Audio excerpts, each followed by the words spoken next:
Hello, everyone, and welcome. What is death and what happens after death?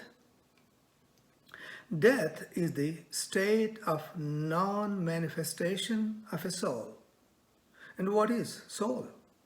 Soul is an apparently enclosed or reflected awareness wearing a colored and limiting goggles called mind. Soul is a temporary and illusory limitation or contraction. The non dual awareness has freely assumed to express, experience, and demonstrate its magnificence in this world of seeming duality. The soul is also known as causal body or ignorance. Death is a state in which a soul permanently ceases to imagine its present gross body to be itself. In death, a soul experiences peace or ananda, awareness directly, but it does not know that it is peace, ananda, awareness itself, like in deep sleep. That is the ignorance which causes it to reappear, re-express again and again. Deep sleep state and death state are both states of passive non-duality. That is the reason deep sleep is called the cousin of death. What is the difference between death and deep sleep state then? After deep sleep, a soul manifests in the same gross body, whereas after the death of the gross body, it manifests in a new gross body. The soul or causal body always takes, so to speak, the subtle body or mind along with it, whether in deep sleep or in death. So the mind survives the death in the same way it survives the deep sleep. The everyday experience of the three bodies, the causal body in deep sleep state, the subtle body or mind in waking state as well as the dream state, and the gross body in the waking state is undeniable. We all go through these states, these experiences. Nothing bizarre about it. The causal body is the cause of the subtle and gross bodies. That is the reason it is called the causal body or the seed body. This apparent process of birth and death takes place eternally, as the energy and matter can neither be created nor destroyed. But here is the kicker. Here is the truth. You are not the soul. You are not any one of the three bodies. You are awareness, because awareness is the only presence that stays with you all the time. Simple.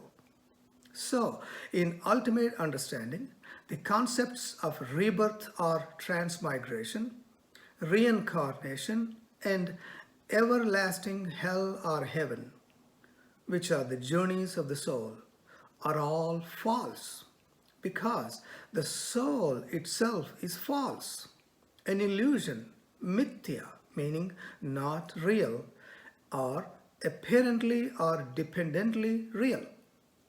And your awareness, satya, truth, which knows no birth and no death.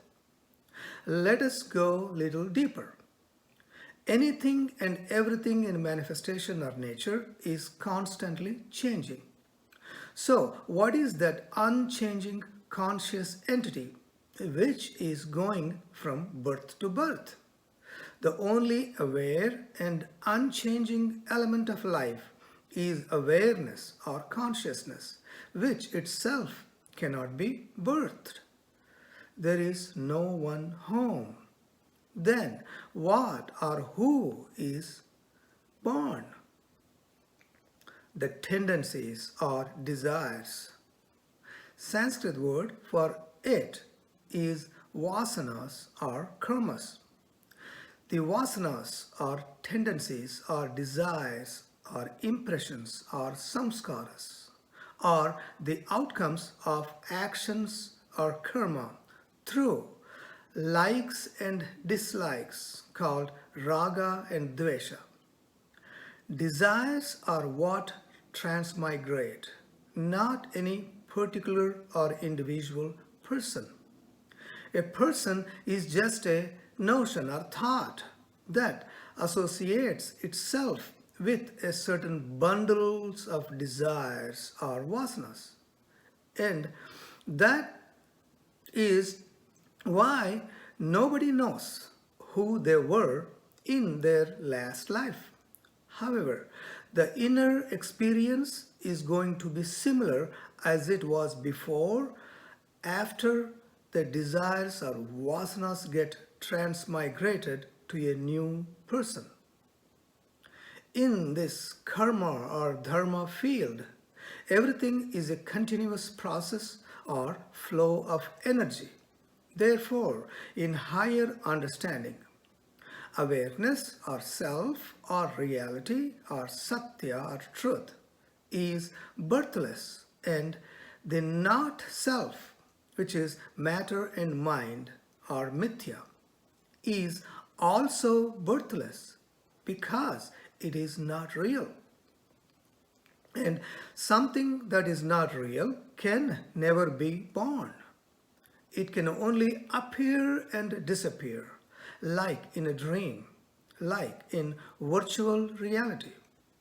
When there is no first birth of self and the not self, satya and mithya or illusion, there is no question of rebirth at all. Birth and deaths should be called manifestation and non-manifestation. Life is an impersonal play, an appearance in awareness, made of awareness and known by awareness.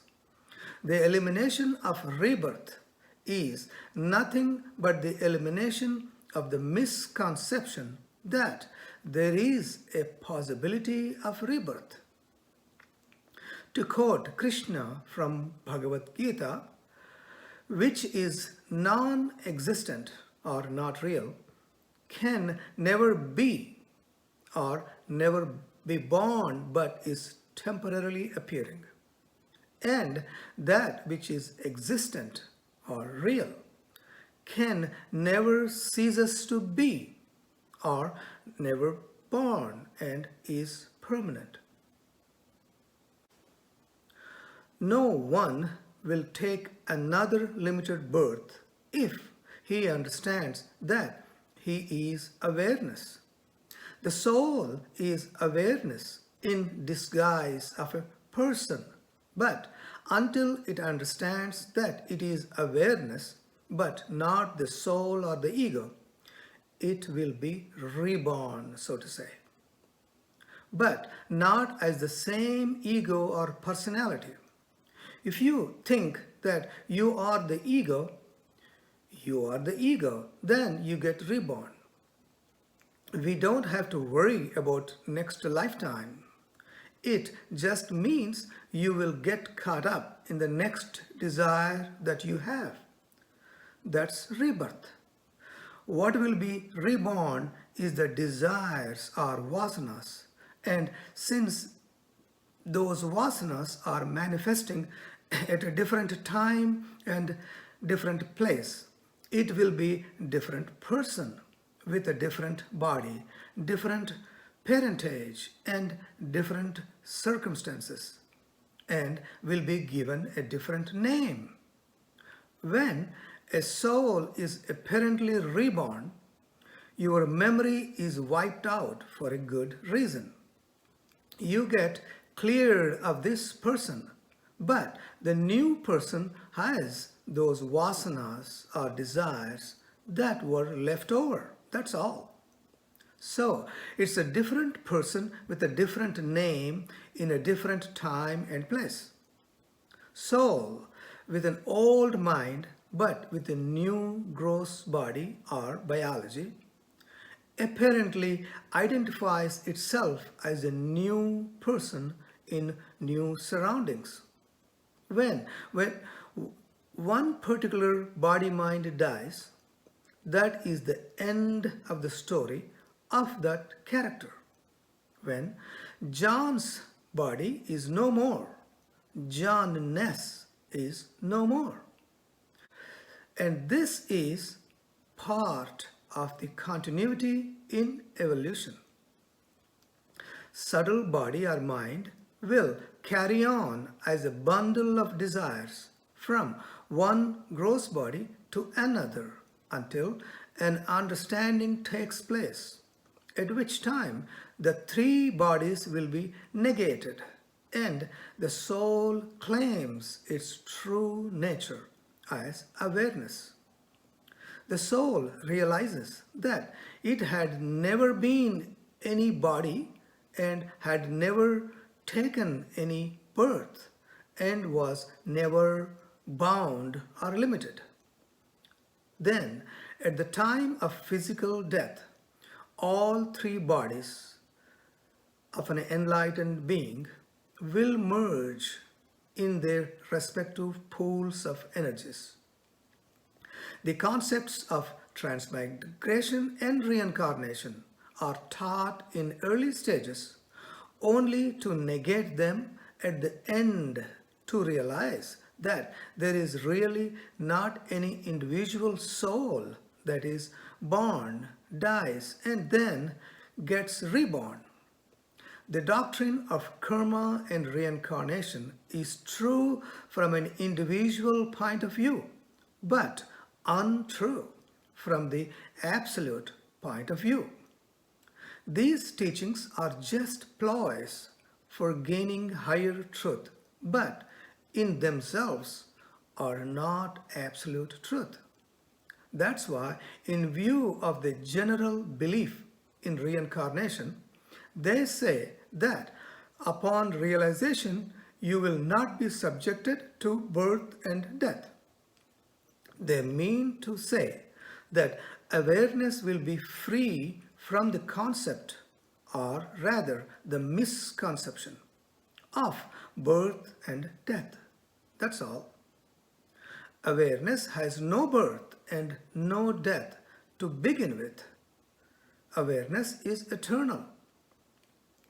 Even though these concepts of rebirth and reincarnation take you only to a halfway stage, they are very legitimate and practical teachings that are in line with the cyclical nature of life. The cause and effect, which is the basis of these teachings, can explain good and evil, fortune, inequalities or disparities in life. Why do bad things happen to good people, etc., in human life, and thereby maintain peace and moral values in the society? The law of karma also explains why one is responsible for where he is in his life.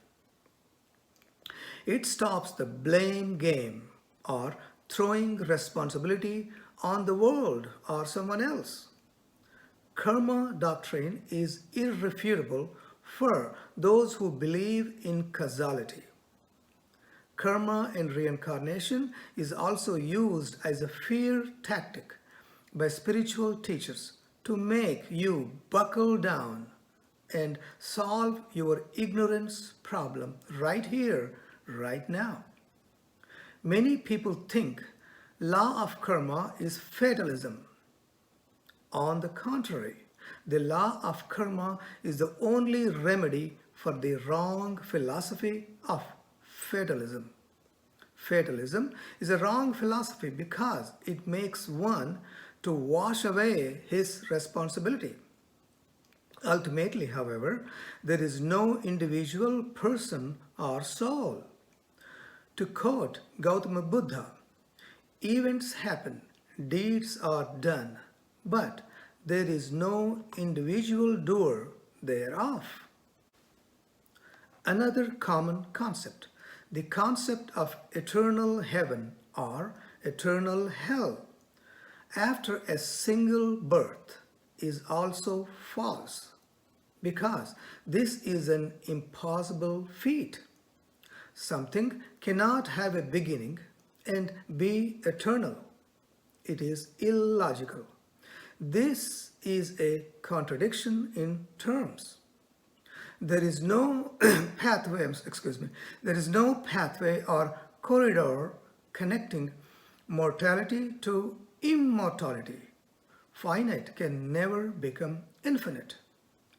The journey from mortality to immortality is not a physical journey because the immortal is all pervading and is the essence of everything and is therefore available here and now.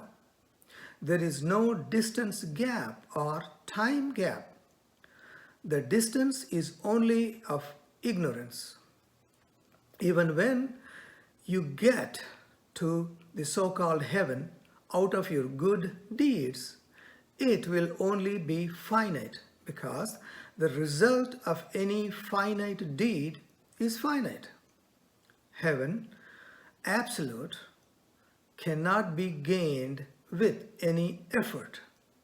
Effort implies loss of something to gain something else. But absolute must include all. Suppose the soul and God get separated at the so-called creation, and then the soul or ego joins God at some time.